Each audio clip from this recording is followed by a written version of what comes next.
The black SUV's tires crunched over dry leaves as it veered off the main road, plunging deeper into the forbidden part of Blackwood Forest. In the back seat, 8-year-old twins, Jake and Leo, clutched each other's hands, their knuckles white. Their father, billionaire Richard Grayson, stared straight ahead, his gold watch glinting under the moonlight. "Pull over here," Richard ordered. The driver hesitated. "Sir, this area is—" "Now!" The car jerked to a stop. Before the boys could react, the door flew open. Strong hands yanked them out, their sneakers scraping against the dirt. Jake screamed, "Dad, please!" But the SUV's engine roared as it disappeared into the night, leaving only swirling dust and two small figures standing alone in the wilderness. Something moved in the shadows. A pair of glowing eyes locked onto the twins. Not a wolf, not a bear. A massive German shepherd, Rex, a former K9 police dog, abandoned here years ago. His ears pricked forward. These weren't just lost hikers, they were children, and the man in the SUV had left them to die. Rex's muscles tensed. Tonight, his training would matter again. The forest was alive with sounds. Crickets chirping, leaves rustling, the distant hoot of an owl. But all Jake and Leo could hear was the pounding of their own hearts. The twins stood frozen, their backs pressed together as if trying to shield each other from the vast, unknown darkness surrounding them. Leo, the quieter of the two, clenched his brother's arm so tightly his nails dug into Jake's skin. "We need to run," Jake whispered, his voice trembling. But where?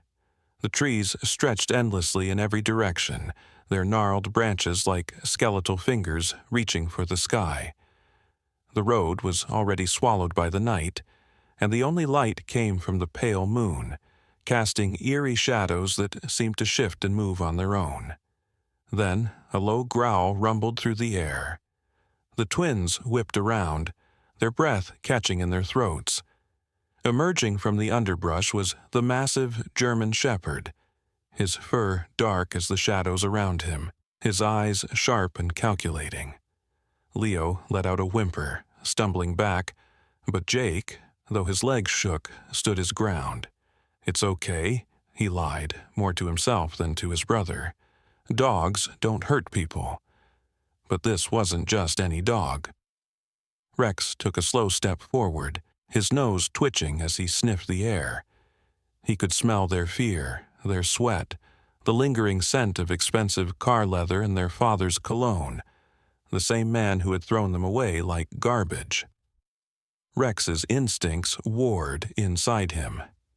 Years ago, he had been left in these woods by his own handler, a corrupt cop who didn't want a dog that was too smart, too loyal. He had survived by outsmarting predators, stealing food from campsites and trusting no one. But these boys, they were different, small, helpless, like he had once been. A memory flashed in his mind, his old K9 training, the commands, the missions. He had been bred to protect. And now, fate had given him a purpose again. With a sudden movement, Rex turned and trotted a few steps away, then paused, looking back at the twins. Jake frowned. "Is he trying to lead us?"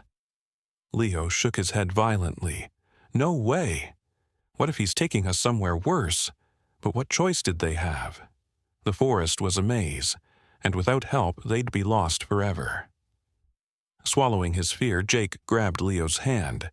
"We follow him."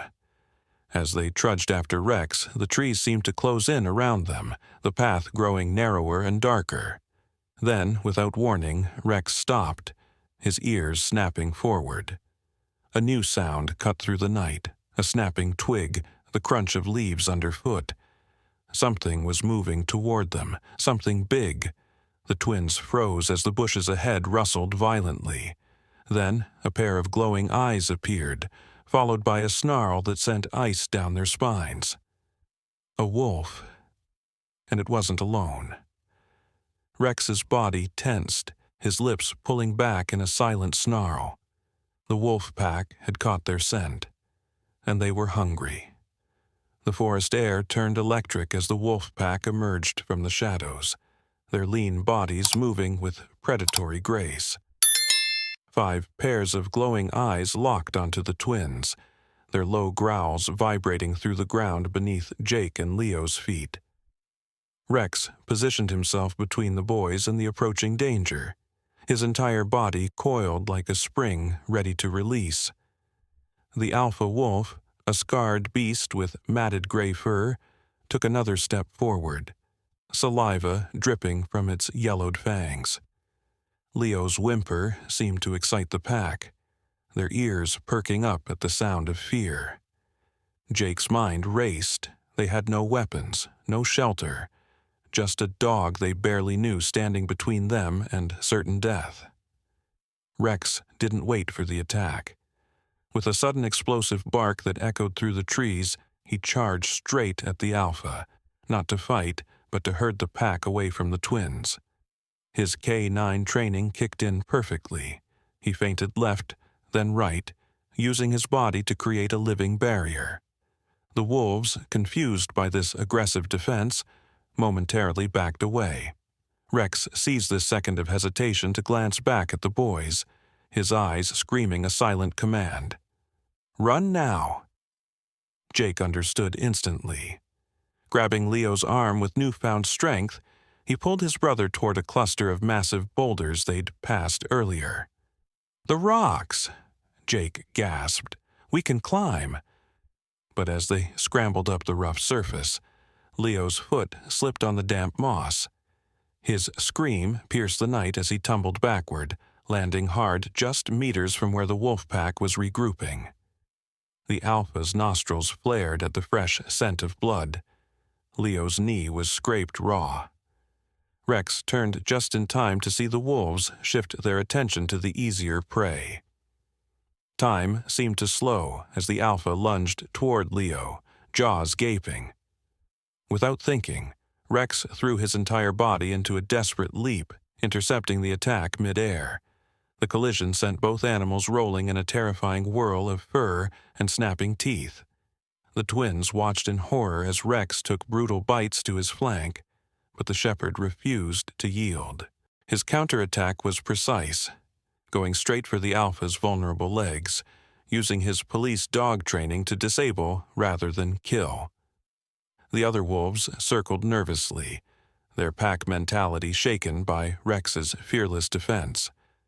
Finally, with a pained yelp, the alpha disengaged, limping backward. The pack hesitated, then melted back into the forest, but not before casting long, hungry looks at the vulnerable humans. Panting heavily, Rex collapsed beside Leo, his golden fur matted with blood and dirt. Jake slid down from the rocks, tears streaking his dirty face as he examined Rex's wounds. "He's hurt bad," Jake whispered, fingers trembling as they hovered over the deep gashes. Leo, despite his own pain, tore a strip from his shirt and tried to staunch the bleeding. Rex licked the boy's hand weakly, a silent reassurance. Then came the sound that froze their blood. Distant at first, then growing louder. A helicopter. The unmistakable thrum of rotor blades cutting through the night sky. Jake's head snapped up, hope flaring in his chest. "They're looking for us." But Rex's reaction was immediate and terrifying. The dog staggered to his feet, ears flat against his skull, a growl building in his throat. Not a warning growl like before. This was pure, primal fear. The helicopter's searchlight swept across the treetops in the distance, coming closer. Rex began nudging the twins urgently toward a dense thicket, his movements frantic. Jake resisted. "No, we need to get to the light. They'll rescue us." But Rex was insistent, his body blocking their path toward the approaching salvation. Then the realization hit Jake like a physical blow. That helicopter wasn't searching randomly. It was following a precise grid pattern, and the logo on its side, barely visible when the searchlight swung their way, matched their father's company insignia. This wasn't a rescue mission. It was a cleanup operation. The helicopter's searchlight carved through the forest like a glowing spear, its beam sweeping dangerously close to where Jake, Leo, and Rex crouched in the thick underbrush. Rex's entire body trembled against Leo's legs, not from pain, but from some deep instinctual terror that made the twins exchange nervous glances. The mechanical whirring grew deafening as the aircraft hovered directly overhead, kicking up a whirlwind of leaves and debris that stung their eyes. Jake squinted upward, his initial hope curdling into dread when he spotted the familiar black and gold insignia of Grayson Industries emblazoned on the chopper's belly. "That's Dad's private security team," he whispered, his throat tight. Leo clutched Rex's fur, feeling the dog's rapid heartbeat. Then why isn't he calling for us? Why are they just circling? A sharp crackle of radio static cut through the night, followed by a voice the twins recognized instantly. Their father's head of security, Commander Vance. "Sector 3 clear, no sign yet." A colder voice responded, their father's. They couldn't have gone far. Expand the search grid. And Vance, "If you find the dog, put it down first." The blood drained from Jake's face. Next to him, Leo made a small, wounded noise like a kicked puppy. Rex's ears flattened, but his gaze remained locked on something moving through the trees. 3 black-clad figures with rifles, advancing in perfect formation. Rex suddenly lunged forward, clamping his jaws gently around Leo's wrist. Not biting, but pulling insistently toward a narrow animal trail winding deeper into the forest. Jake hesitated. Every survival instinct screamed to run toward the searchers, to beg for help from the adults who were supposed to protect them. But the memory of their father's icy stare as he abandoned them, the casual cruelty in his voice just now. "He doesn't want us found," Jake realized aloud, his voice breaking. "He wants to make sure we don't come back." Leo's tears glittered in the moonlight as Rex tugged more urgently. The decision crystallized with terrible clarity. Their only ally in this nightmare was a wounded, half-wild dog. They ran. The forest grew denser, the canopy blotting out the moon as they stumbled after Rex, their sneakers slipping on moss-covered rocks. Behind them, shouts erupted as the security team spotted movement. A gunshot rang out, sending a flock of crows exploding into the sky. Rex changed direction abruptly, herding the twins down a steep ravine where the helicopter couldn't follow. Jake's foot caught on a root, sending him tumbling into a shallow creek. The icy water shocked his system, but Leo hauled him up just as another shot splintered the tree above their heads. Then, miracle or nightmare, the forest opened up to reveal a sight that made all 3 freeze. A crumbling stone wall covered in ivy, beyond which stood the skeletal remains of an abandoned ranger station. The perfect shelter, the perfect trap. Rex sniffed the air warily as the twins hesitated. The building's broken windows stared like empty eye sockets, its door hanging crookedly on rusted hinges. From within came an unexpected sound, the faint whimper of another animal. Rex's tail stiffened. Before the boys could react, a shadow detached itself from the building's doorway, not a wolf, not a man.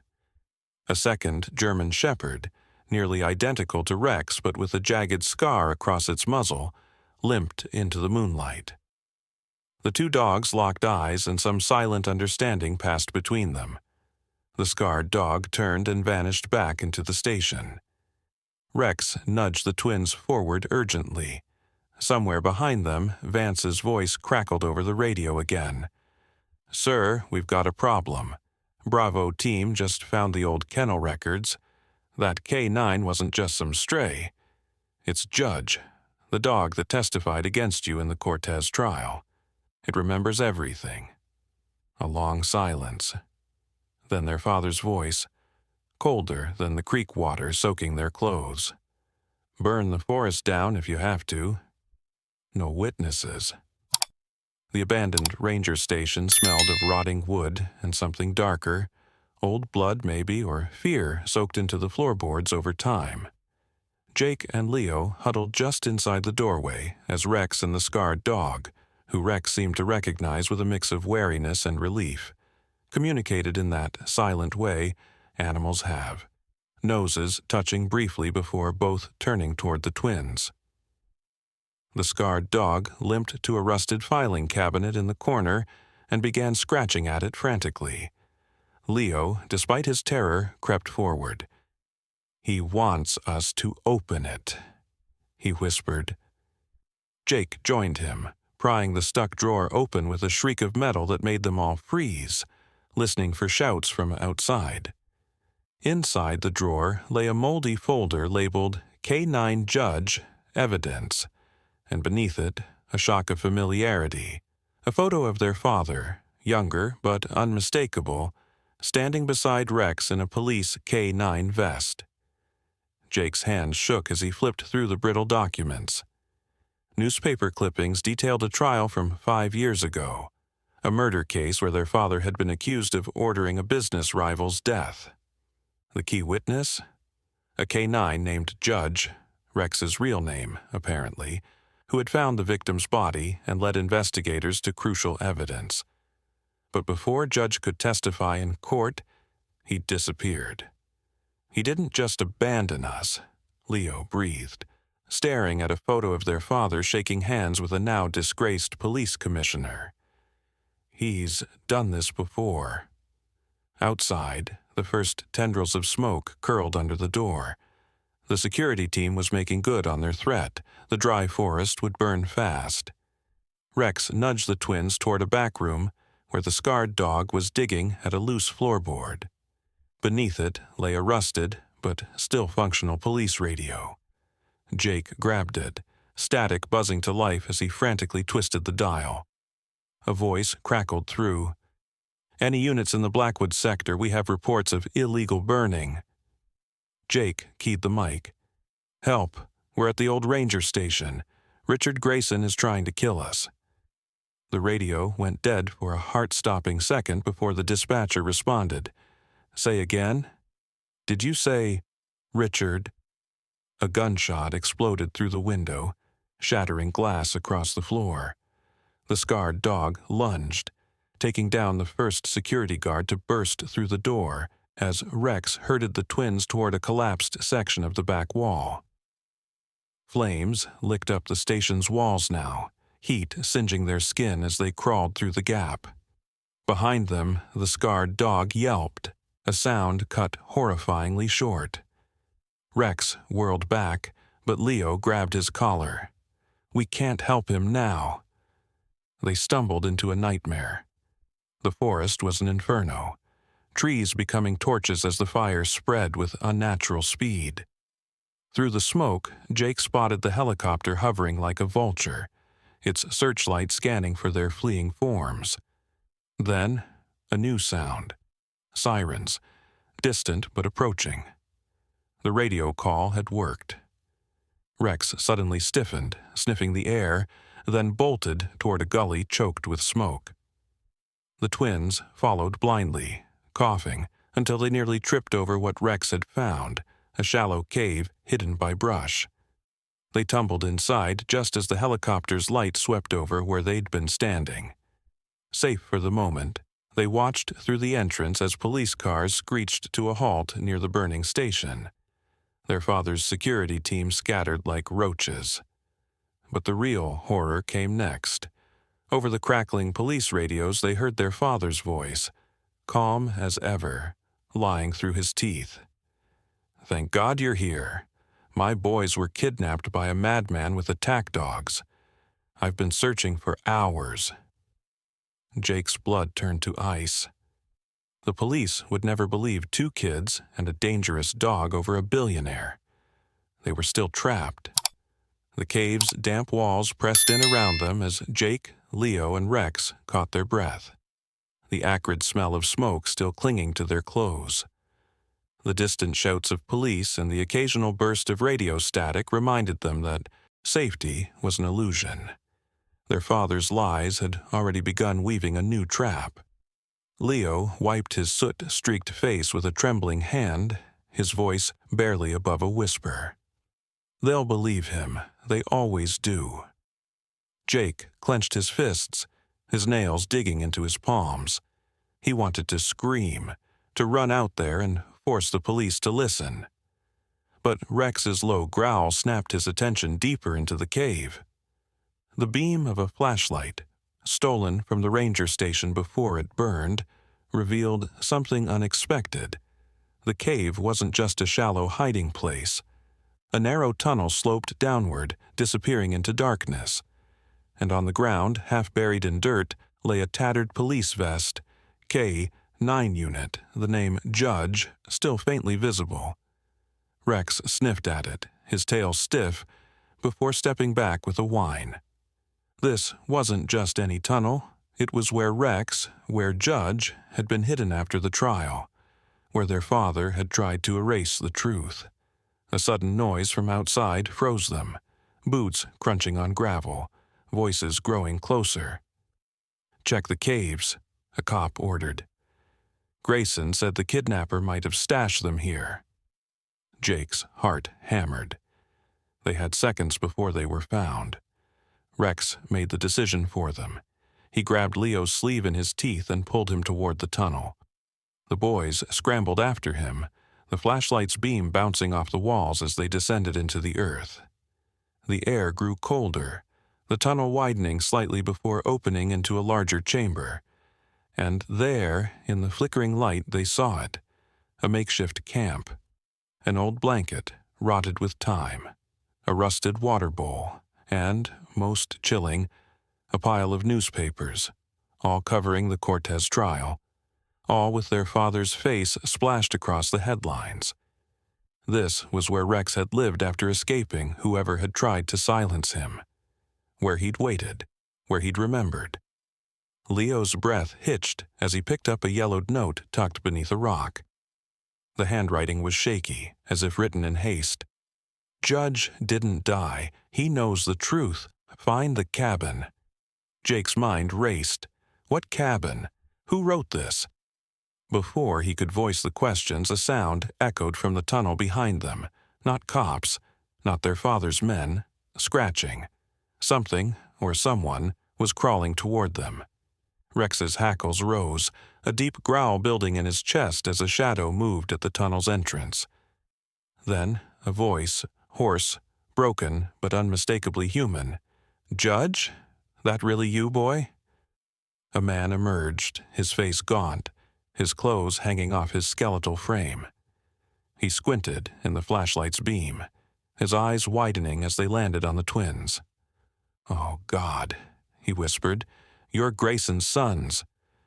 Jake and Leo stumbled back, but Rex didn't attack. His tail gave a hesitant wag. He knew this man. The stranger coughed, bracing himself against the wall. "Name's Daniel Cortez," he rasped.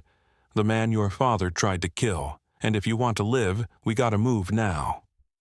The cave walls seemed to pulse around them as Daniel Cortez's words hung in the damp air. Jake's mind reeled. This skeletal stranger was the man his father had framed, the one whose life had been destroyed, and yet here he was, offering help instead of vengeance. Leo instinctively moved closer to Rex, his fingers twisting in the dog's fur as if anchoring himself to the only truth he knew.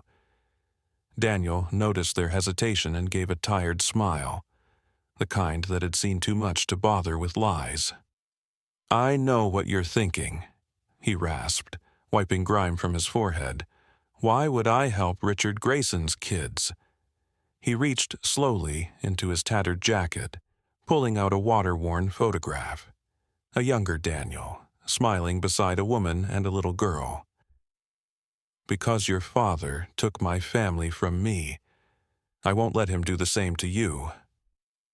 Outside, the distant bark of a police radios grew louder. They were sweeping the area inch by inch. Daniel moved suddenly, snuffing out their flashlight with a sharp click. In the darkness, his voice was urgent. "There's a cabin half a mile north, hidden in the brush. Judge knows the way." Rex's ears perked at the name, his tail giving a single thump against the dirt. "Inside," Daniel continued, "is proof your father ordered the hit on me, proof that could put him away for life. But we have to get there before his men or the cops do." A shout echoed from the tunnel entrance. "This way." Footprints. And Daniel didn't wait for agreement. He grabbed Jake's wrist and yanked him toward a crevice in the cave wall none of them had noticed, barely wide enough to squeeze through. "Judge found this passage years ago," Daniel panted as they crawled through the suffocating darkness, the rock scraping their skin. "Leads to the riverbank. From there, we follow the water north." The tunnel spat them out onto a muddy slope overlooking a rushing river, the cold spray hitting their faces like a slap. Dawn was breaking, painting the sky in hues of blood and gold. Daniel didn't pause, wading into the shallows and gesturing for them to follow. "The water will throw off the dogs," he said, glancing back at Rex with something like gratitude. "No offense, Judge." They moved in silence, the current tugging at their legs as they trudged upstream. Leo, shivering violently, suddenly spoke. "The note in the cave, it said, 'Find the cabin.' Who wrote it?" Daniel's jaw tightened. "My wife. Before your father's men got to her." The raw pain in his voice killed any further questions. An hour later, just as Jake's legs threatened to give out, Rex surged ahead, scrambling up the bank toward a tangle of blackberry brambles. Behind them, a sound no one wanted to hear, the whine of a drone cutting through the morning air. Their father wasn't relying just on men anymore. Daniel cursed, shoving the twins toward the brambles. "Go!" Through there, they emerged into a clearing, and there it was. A rotting log cabin, its roof sagging, its windows boarded, but the door had been freshly broken open. Someone had gotten there first. Daniel paled. "No, no, no!" He sprinted inside, the twins and Rex on his heels. The interior was a disaster. Overturned furniture, every drawer yanked out, and in the center of the room, a safe hung open, its contents gone. Except for one thing. A single, crumpled photograph lay on the floor, partially torn. Jake picked it up, his blood turning to ice. It showed their father shaking hands with a police officer. But it wasn't just any officer, it was Commander Vance. And between them, held on a leash, was a younger Rex, wearing a K-9 vest with the word "Evidence" stenciled across it. Daniel sank to his knees. They took it all, the recordings, the documents. His voice broke. "We're out of proof." Then came the sound that sealed their fate, the drone, hovering directly above the cabin, and through its speaker, a voice they knew all too well. Jacob. Leo. Their father's voice, calm as a Sunday morning. "Come out now, and I'll spare the dog." The drone's mechanical whine filled the air like a swarm of angry hornets, its camera lens glinting in the morning sun as it hovered above the ruined cabin. Jake's hands trembled around the torn photograph, his father's voice still echoing in his skull. "Come out now, and I'll spare the dog." A threat wrapped in false mercy. Leo pressed against Rex's side, his breath coming in short, panicked bursts. Daniel Cortez stood frozen in the center of the ransacked cabin, his hollow eyes scanning the wreckage for anything they could use. But the safe was empty. The evidence was gone. Then Rex did something unexpected. He lunged for the photograph in Jake's hands, snatching it gently between his teeth before trotting to the far wall, the one with the crumbling fireplace. Dropping the photo, he began scratching at the soot-blackened bricks, his claws clicking frantically against the mortar. Daniel was the first to understand.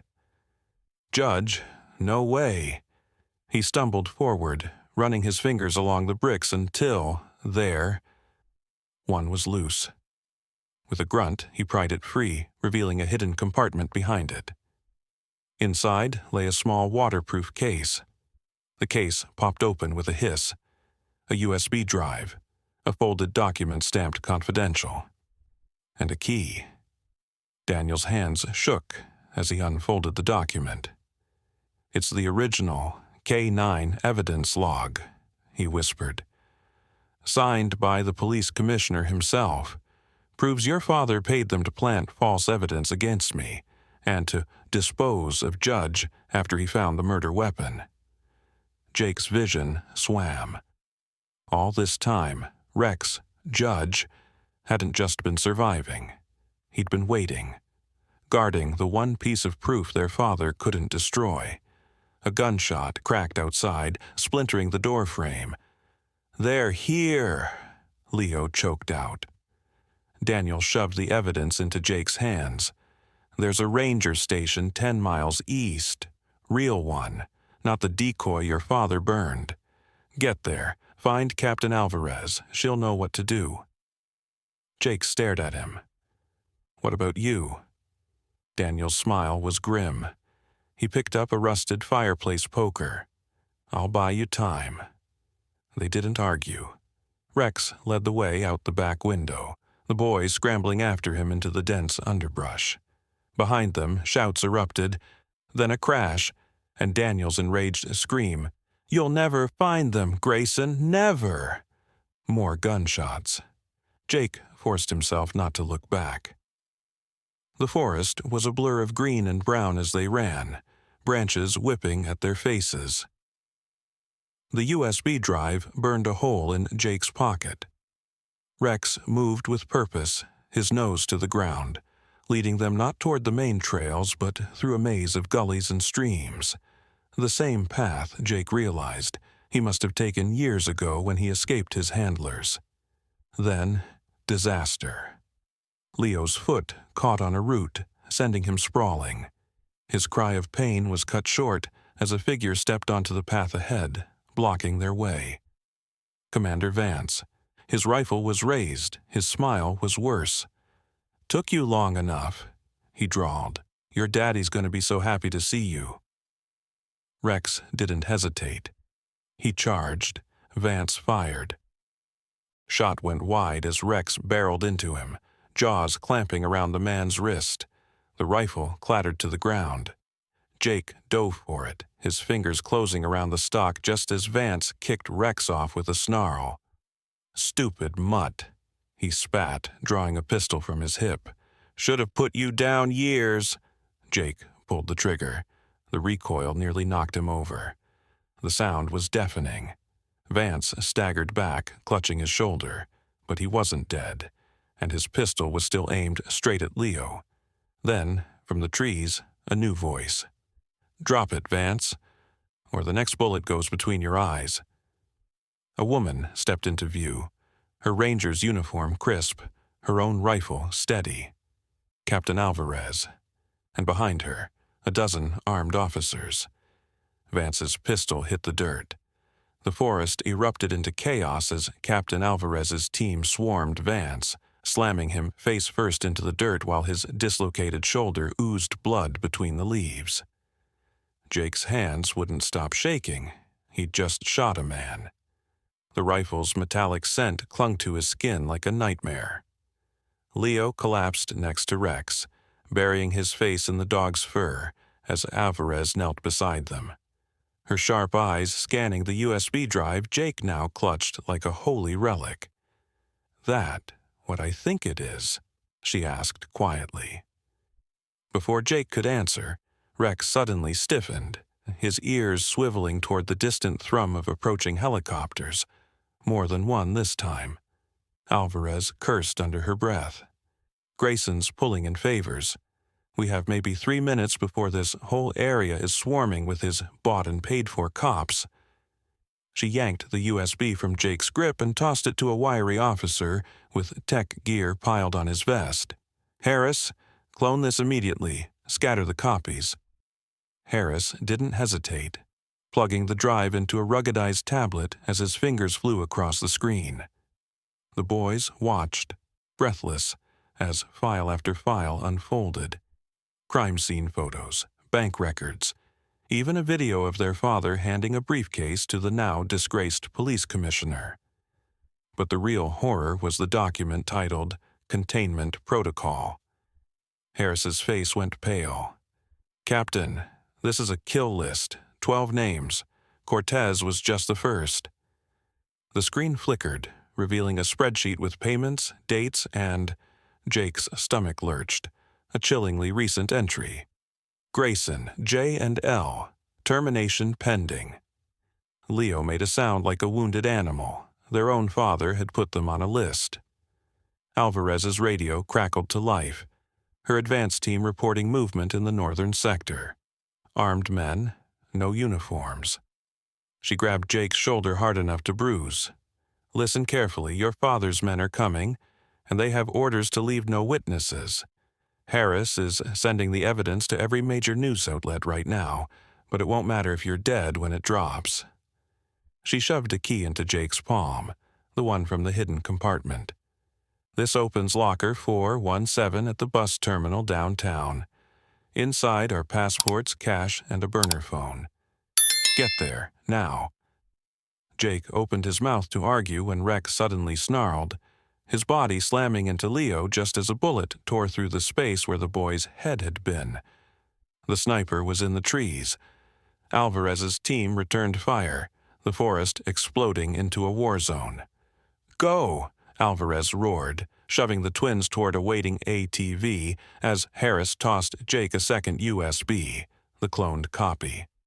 Rex leapt into the vehicle's bed, his body shielding the boys as they peeled out, bullets chewing through the fenders.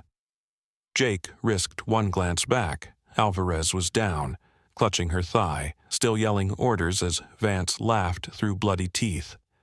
The ATV careened through the woods, branches whipping at their faces.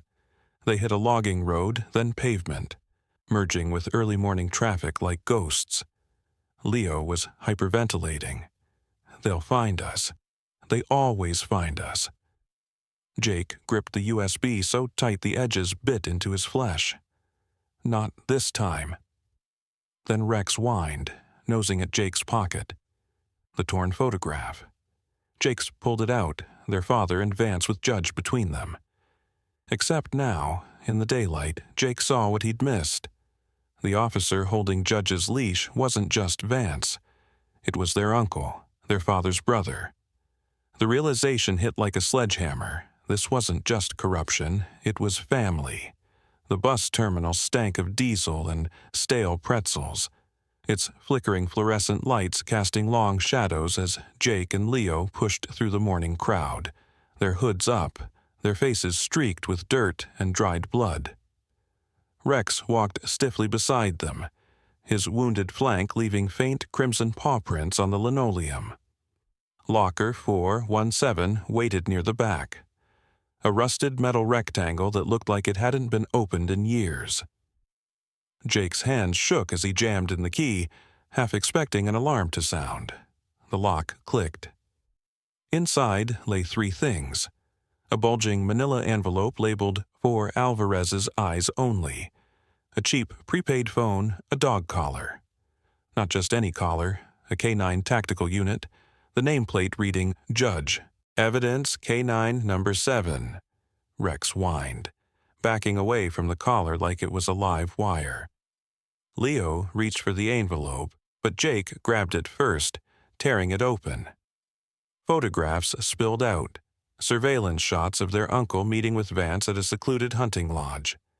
Another showed their father handing a suitcase to a man in judicial robes, but the document paperclipped to them made Jake's breath stop. Operation Silent Judge, Phase 2. Objective: eliminate remaining witnesses from Cortez trial. Asset K97, Judge, to be used as bait to draw out Daniel Cortez and any accomplices. Termination of Grayson juveniles authorized upon confirmation of evidence destruction. Leo made a choked noise. They wanted us to find Rex, to lead them to Daniel. The pieces snapped together, their father's cold dismissal when they'd begged to keep Rex after finding him as a puppy. The coincidence that Rex had been near the forest the night they were abandoned. It was all staged. The burner phone buzzed. Unknown number. Jake answered, already knowing who it would be. Jacob. Their uncle's voice was calm, almost amused. "You've caused quite a mess." Jake's blood turned to ice. Behind him, Rex suddenly growled. His nose pointed toward the security cameras, all of which had pivoted to focus on their locker. Their uncle chuckled. "Look up, boys." Every screen in the terminal, departure boards, news monitors, even the frozen yogurt machine's display, flashed to the same image, their father's office. And there, kneeling on the Persian rug with a gun to his temple, was Captain Alvarez. "Here's what's going to happen," their uncle continued pleasantly. "You'll take the 8:15 bus to Ridgewood, alone, no dog. Or I put a bullet in the good captain's brain and burn that USB you're so proud of." The screens cut to live security footage. Two of Vance's men were already moving through the terminal, hands hovering near their concealed weapons. Leo grabbed Jake's arm. "We can't give up, Rex." But Rex was already moving. He nosed the tactical collar toward Jake, then the phone. His message clear. "Trade me for her." Then came the twist none of them expected. The locker's back panel clicked. A hidden compartment swung open, revealing a second USB drive taped inside. This one labeled in messy Sharpie, "Don't trust the judge." The second USB drive burned in Jake's palm like a piece of live coal, its weight far heavier than its physical size suggested. The words, "Don't trust the judge," glared up at him in jagged Sharpie letters, each stroke of the marker looking like it had been written in desperation. Rex let out a low, trembling whine that seemed to vibrate through the metal locker doors. His normally bright amber eyes now clouded with something unreadable. Was it shame? Fear? Or just the ghost of his training resurfacing at the worst possible moment? Jake's fingers tightened around the drive until the plastic creaked. After everything they'd been through, the forest, the fire, the cave, this tiny piece of technology might shatter the last pillar holding up their crumbling world. Leo moved faster than thought, snatching the drive from Jake's grip with the frantic energy of someone pulling a grenade pin, jamming it into the burner phone's port before Jake could voice the protest forming on his lips.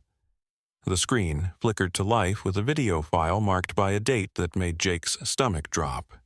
3 days after Judge's official disappearance from police records.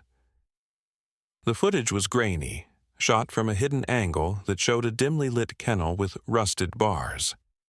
A younger Daniel Cortez, his face still full and healthy rather than the gaunt ghost they'd met in the forest, worked at a crate lock with a hairpin, his hand steady despite the urgency in his whispered Spanish.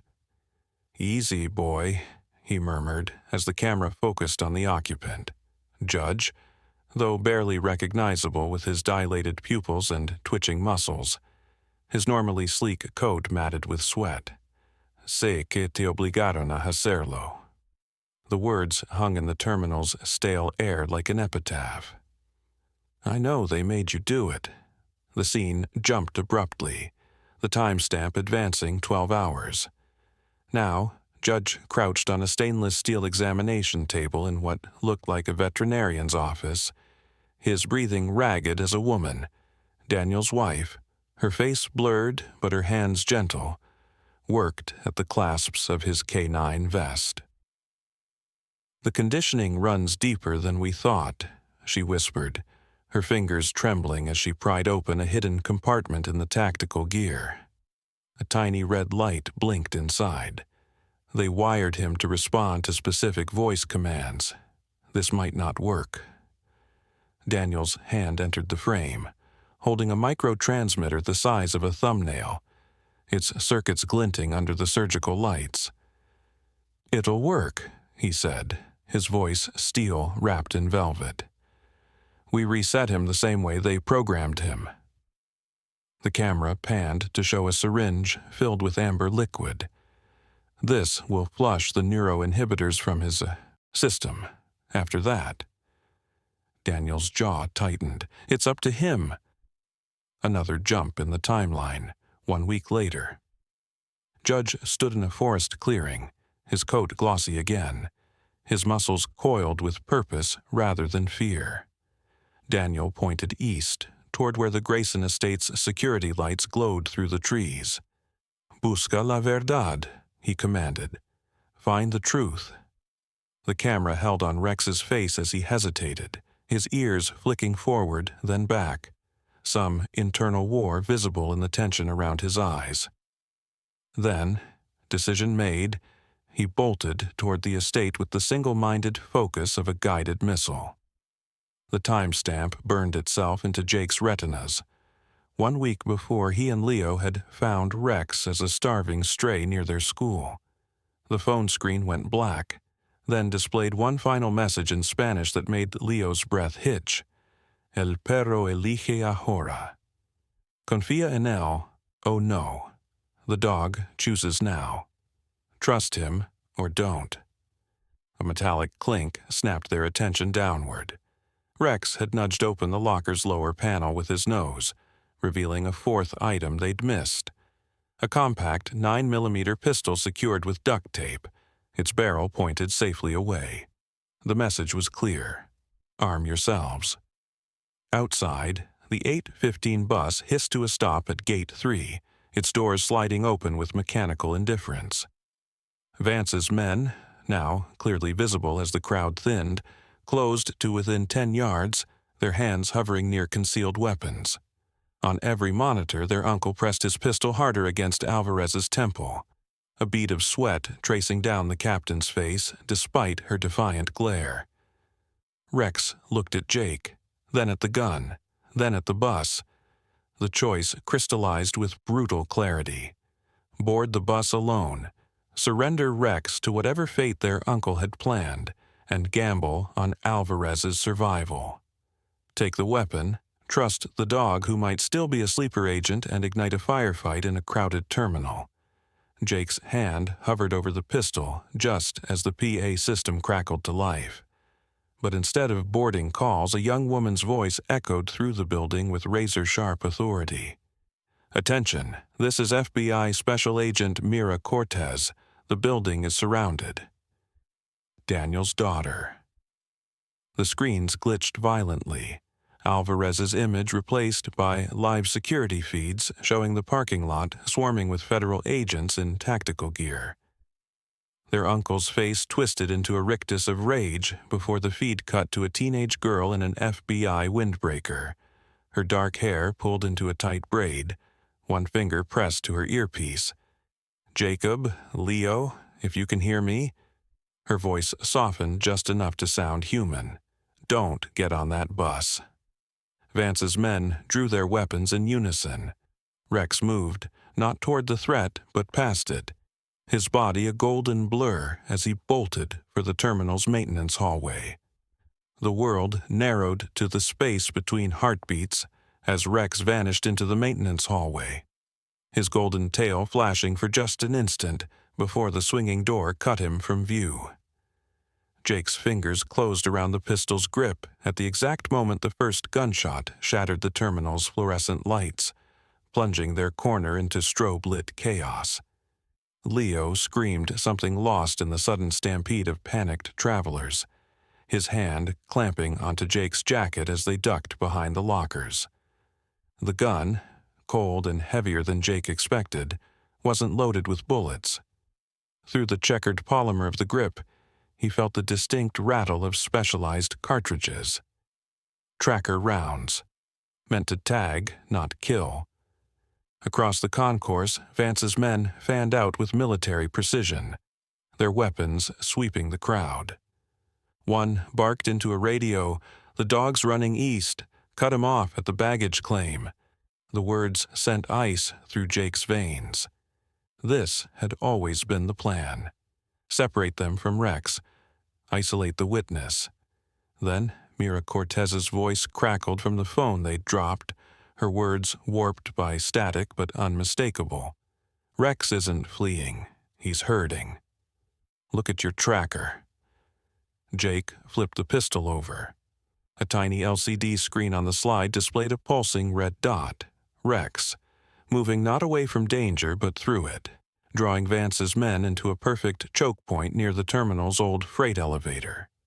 The realization hit like lightning. Rex remembered the blueprints, knew every blind spot. This wasn't betrayal.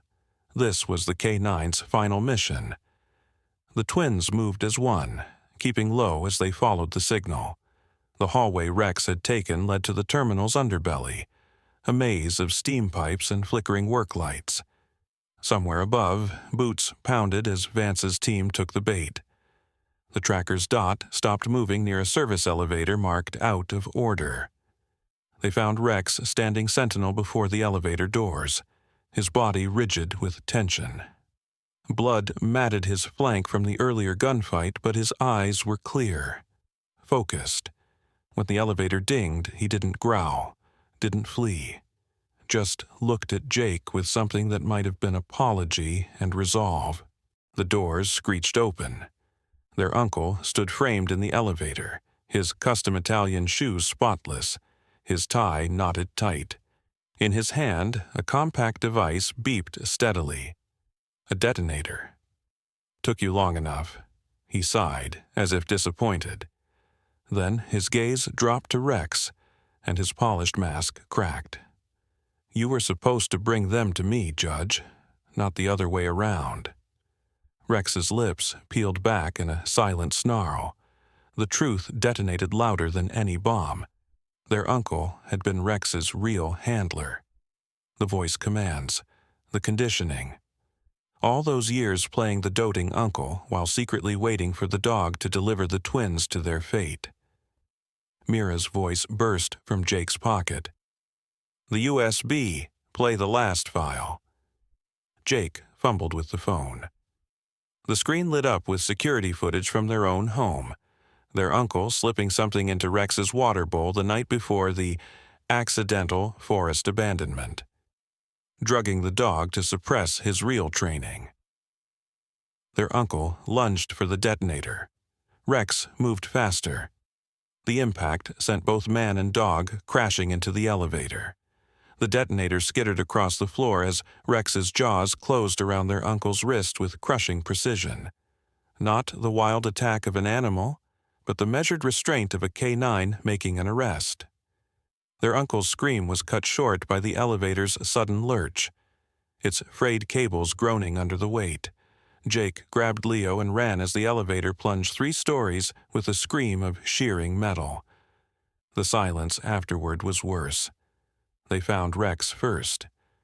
The dog had somehow leapt clear at the last second, his body broken but alive, his chest rising in shallow breaths. Their uncle wasn't so lucky. The detonator in his dead hand turned out to control nothing, a bluff to the end. Mira arrived with medics and handcuffs, her FBI team securing Vance and the others. The evidence from the USBs had already gone viral. Their father arrested mid-boardroom by federal agents, but none of that mattered as Jake and Leo knelt beside Rex on the concrete, their tears cutting tracks through the grime on their faces. The old dog lifted his head one last time, licking Leo's hand with a tongue gone cold. Then his eyes found Jake's, and in them was no guilt, no programming, just the quiet pride of a mission completed. His tail thumped weakly against the ground. "You're safe now." When the vet came with the needle, it was Jake who held Rex's paw. Leo who whispered the stories of all their adventures into one furred ear. And it was Mira who saluted as the light left those golden eyes. Not just for a dog, but for the officer who died upholding his oath long after the system had failed him. Moral lesson: true loyalty isn't blind obedience. It's the courage to disobey when the orders are wrong. Rex could have been a weapon, but he chose to be a protector. In the end, the greatest strength isn't in fangs or firepower, but in knowing when to break your training to do what's right.